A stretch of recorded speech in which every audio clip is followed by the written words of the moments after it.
Je suis à Pierrefonds pour un projet de permaculture résidentielle.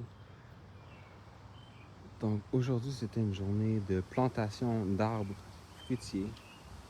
On a installé deux nouvelles zones de plantation ici, aux deux côtés de la maison, qui sont avec des chums. Donc ça, c'est un cherry plum. Puis de l'autre côté, il y a un cherry plum avec des petites guildes végétales qui les entourent. Dans le swell qui est là, on a des groseilles, des bleuets, des pruniers, des cerisiers, tout ça avec des lavandes, des plantes support de lavande, des petits alliums, des oignons. En arrière, il y a un backdrop de evergreens. Ici, la gouttière s'écoule jusque dans un petit dry creek qui va overflow dans le gazon pour aller dans le swell qui a été planté juste là. Ensuite, si on continue le long du terrain, ici il y a une zone sur le côté. Quand on arrive, il va y avoir une plantation d'un abricotier qui n'est pas encore fait. Puis en ce moment, il y a de l'herbe du goutteux. Fait qu'on a fait une plantation de gallium pour faire la compétition, puis un petit semis. Il y a un petit semis à chaque fois que la cliente arrache du gâteweed. Elle fait un semis de pois et de plusieurs trucs. Là, c'est un mélange de semences, il y a de la moutarde, il y a des choses comme ça.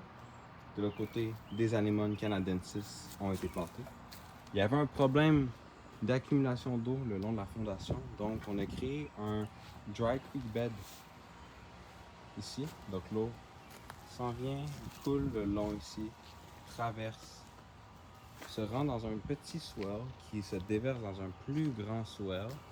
Donc si on le suit, ici il va y avoir éventuellement un orchard. Donc si on suit le swell qui fonctionne aussi comme un sentier d'accès. Au bout, il y a un haie de saule.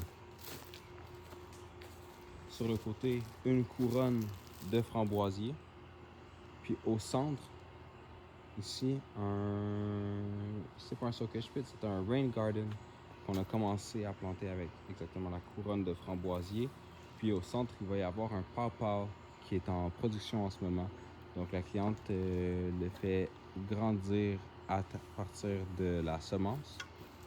On a ici un petit sentier.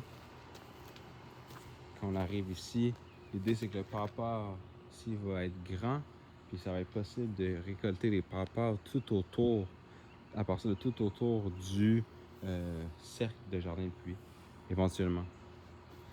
Ici, on a deux zones de plantation pour des annuels, donc des tomates, des poivrons.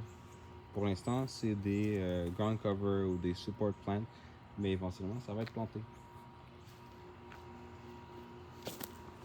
Si vous aimez ce genre de truc, n'hésitez pas à me suivre. Si vous voulez un projet de permaculture résidentielle chez vous, faites-moi signe.